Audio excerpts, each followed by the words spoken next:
Stated Clearly presents, what is the evidence for evolution? The theory of biological evolution makes two very bold claims about living creatures. First, all living things on Earth are related. They evolved from a common ancestor. Second, the evolution of living things is powered by natural processes, things which can be studied and understood. But is there really any evidence that these two claims are true? Yes.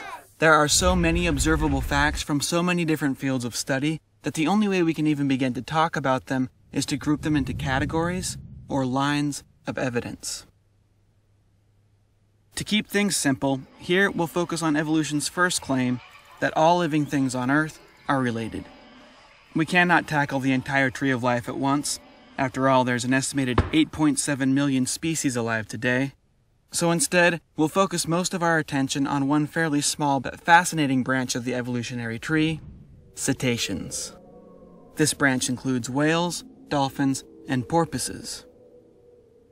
Biologists tell us that all these creatures are closely related, and that the entire group evolved from an ancient four-legged land mammal. Instead of taking their word for it, let's look at the facts.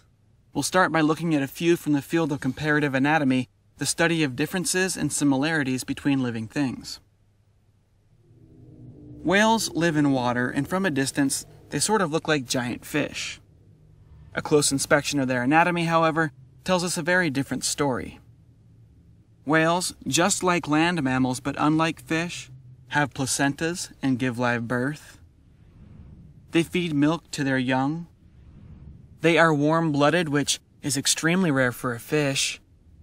And whales do not have gills. Instead, just like us, they breathe air with two fully developed lungs. Whales don't seem to have noses like mammals do. Instead, they breathe through blowholes coming out the tops of their heads. Some whales have two blowholes which almost look like nostrils. But dolphins and porpoises only have one. Surprisingly, if you look at their skulls, you find that the blowhole splits into two nasal passages inside the head. Could it be that the blowhole is actually a highly modified mammal nose? It looks that way, but we'll need more evidence to be sure. Many whales have hair, just like land mammals. In this photograph, you can actually see the whiskers of this baby gray whale as he rests his chin on mama's back. Strangely, whales have arm, wrist, hand, and finger bones inside their front flippers. Here's a photo of these bones, the same bones that bats, hippos, and people have in their front appendages. One bone, two bones, wrist, hand, and finger bones. Modern whales do not have back legs, but they do have a strange pair of bones where the hind legs should be. Here's a picture of these bones from a bowhead whale. They almost look like shriveled hip, thigh, and shin bones. This one even has a ball and socket joint between the hip and thigh bone, just like the ball and socket joint in your own hip. Is this resemblance a mere coincidence, or are these real leg bones? Perhaps leftovers from the whale's evolutionary history. Before we draw any bold conclusions, let's see if a completely separate line of evidence will confirm our suspicions. Embryology is the study of how creatures develop before being born or hatching from an egg. Here we see a dolphin and a human embryo side by side at similar stages of development. Notice that they both have what look like arm buds and leg buds. In humans, the leg buds grow to become legs. In whales, they grow for a while but then stop, effectively fading away as the rest of the whale continues to grow. These are all photographs of a common dolphin at different stages of growth. Notice that early on, we see two nostril grooves on the front of the face, just like you'd expect in a puppy or a human. As the dolphin continues to grow, the nostrils migrate to the top of the head and fuse together, becoming the dolphin's blowhole. So far, we have multiple facts from two independent lines of study, comparative anatomy and embryology, that are both telling us the same story. The ancestors of whales were once four-legged land creatures. Will the fossil record act as a third witness, confirming this idea? These are two species of extinct basilosaurid whales.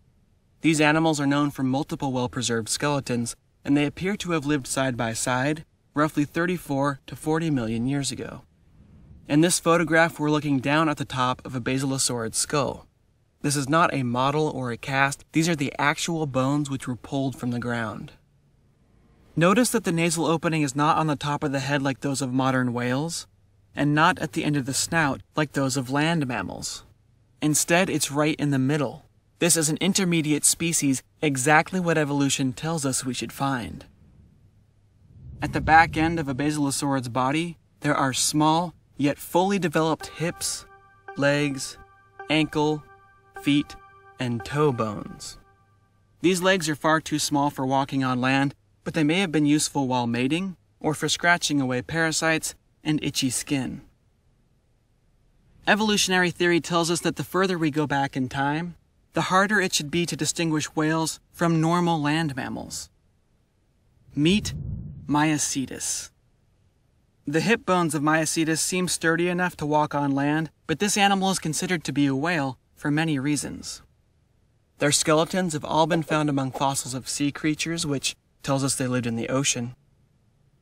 Their short legs, combined with long, flat fingers and toes, suggest they were strong swimmers with webbed hands and feet. Here we see the bottom side of a Maiacetus jaw and skull. Her teeth match those of the basilosaurid whales we saw earlier, and the unique structures of her middle ear bones match those of basilosaurid whales and modern whales. Maiacetus appears to be a walking whale. Scientists have found the fossils of many ancient whale-like mammals and continue to find more. Together, these fossils blur the line between four-legged land mammals and fully aquatic modern whales, solidifying the idea that whales indeed evolved from land creatures. Now let's look at a fourth line of evidence, DNA. DNA molecules contain chemical codes which act like recipes for living things. Without ever looking at bones, embryos, or anatomy, researchers can compare the DNA code of different living creatures to find out who is most closely related to who. Whale DNA has been compared to all kinds of other animals, fish, sea lions, you name it, and so far, the closest genetic match is to the pudgy, water-loving hippopotamus. This does not mean that whales evolved from hippos, but if this genetic finding is correct, whales and hippos both evolved from a common ancestor that lived roughly 54 million years ago. At first, the link between whales and hippos surprised researchers because whales are mainly carnivores. They eat things like fish and small crustaceans. Hippos, on the other hand, are mostly vegetarian. A closer look, however, reveals that hippos and whales actually share many strange features, some of which may have come from their common ancestor. Ancient walking whales have specially shaped ankle bones found only in hippos and the close relatives of hippos. Just like whales, hippos are known to give birth and even nurse their young underwater. They both have multi-chambered stomachs, which is common for herbivores but is almost unheard of for meat-eating mammals. They are both missing a coat of fur, and here's a fun fact. Whales and hippos are among the only mammals on Earth that have internal testicles. So there you have it. 4 independent lines of evidence all tell us the exact same story. Whales evolved from 4-legged land mammals. But the history of whales is not the only evolutionary history that we've been able to work out. We know from fossils, DNA, embryology, and many other lines of evidence that bird wings are actually modified arms and claws. Birds evolved from dinosaur-like ancestors. We can also clearly see that bat wings evolved from 5-fingered hands, very similar to those of monkeys and shrews. We've found that humans share a fairly recent common ancestor with chimpanzees, that mammals evolved from reptile-like creatures, those reptile-like creatures evolved from amphibian-like creatures, those amphibian-like creatures evolved from fish-like creatures, and fish, if you go back far enough, share a common ancestor with segmented worms. So to sum things up, thousands of observable facts from completely independent fields of study have come together to tell us the exact same story. All living things on Earth are related. I'm John Perry, and that's a basic overview of the evidence for evolution, stated clearly. Thanks for watching our show. If you enjoyed it, be sure to share it with your friends on Facebook and Twitter. If you want to learn more about whale fossils, and who doesn't, we have links in the description of this video that take you to articles on our website. Special thanks to Tyler Proctor, Zed Gasib, Anthony Danzel, Leon Z. Newman, Rosemary Moscow, and Jordan Colvert. All of these folks volunteered their time and talents to make this animation happen. Special thanks to Dr. Philip D. Gingrich and Dr. Hans Tevison. They both volunteered hours of their time advising us and preparing images of fossils and embryos. I'm proud to announce that for the first time in Stated Clearly's history, this animation was completely paid for with contributions from our viewers. If you are able to help support our work, please visit us at statedclearly.com and click Contribute. So long for now. Stay curious.